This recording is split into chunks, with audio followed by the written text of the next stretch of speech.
ఉంటే శ్రీధరుడు భాగవతం ద్వారా లోకానికి ఏం అందించాలనుకున్నాడు, భగవంతుడు అసలు ఆయనకు ఆ సంకల్పాన్ని కలిగించి ఆ వ్యాఖ్యానాన్ని ఎందుకు రాయించాడు అనే దానికి మనకి సమాధానం దొరుకుతుంది.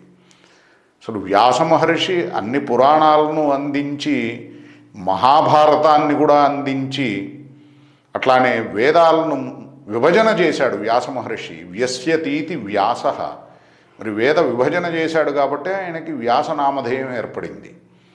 ఇన్ని చేసినా కానీ వేదాంత నిష్ణాతే గీతాయా అపి కర్తరి, పైగా మహాభారతాన్ని కూడా లోకానికి అందించాడు. 1,00,000 శ్లోకాల గ్రంథం. పరితాపవతి వ్యాసే ముహ్యత్ యజ్ఞాన సాగరే, అయినప్పటికి కూడా ఏదో ఒక పరితాపంతో బాధతో లోకానికి నేను అందించవలసింది అందించలేకపోయానే, లోకం గ్రహించలేకపోతోంది, నేనేమి ఇచ్చానో లోకం ఏం గ్రహించింది అని ఈయన బాధపడుతున్నాడు.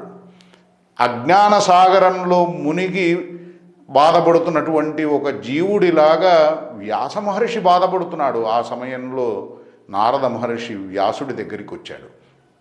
అప్పుడు ఆయన ఈయన్ని చూసి, అయ్యా మీరు దుఃఖించటంలో ఆశ్చర్యం ఏం లేదు, మీకు బాధ కలగటంలో, ఎందుకంటే భవతా అనుదిత ప్రాయం భగవతో అమలం యశం, మీరు భగవంతుడి యొక్క అమలమైన యశస్సును మాత్రమే ప్రధానంగా తీసుకొని పురాణాలను అందించలేదు.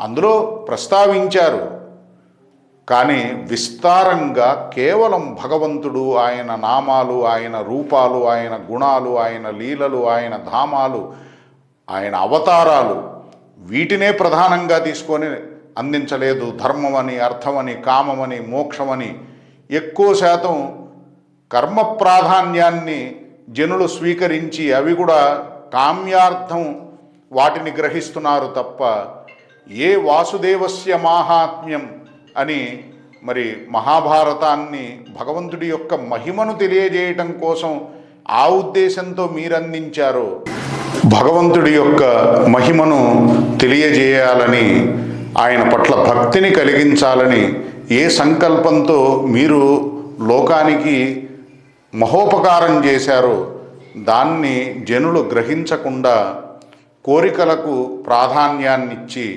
భగవద్విముఖులై సంసారం పట్ల ఆసక్తిని పెంచుకొని దుఃఖిస్తున్నారనే మీరు దుఃఖిస్తున్నారు.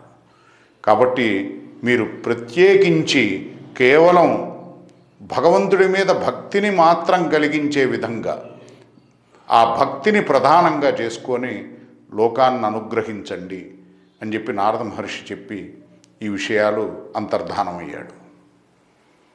అప్పుడు వ్యాస మహర్షి భగవంతుణ్ణి స్మరించి శ్రీమద్భాగవతాన్ని లోకానికి అందించాడు.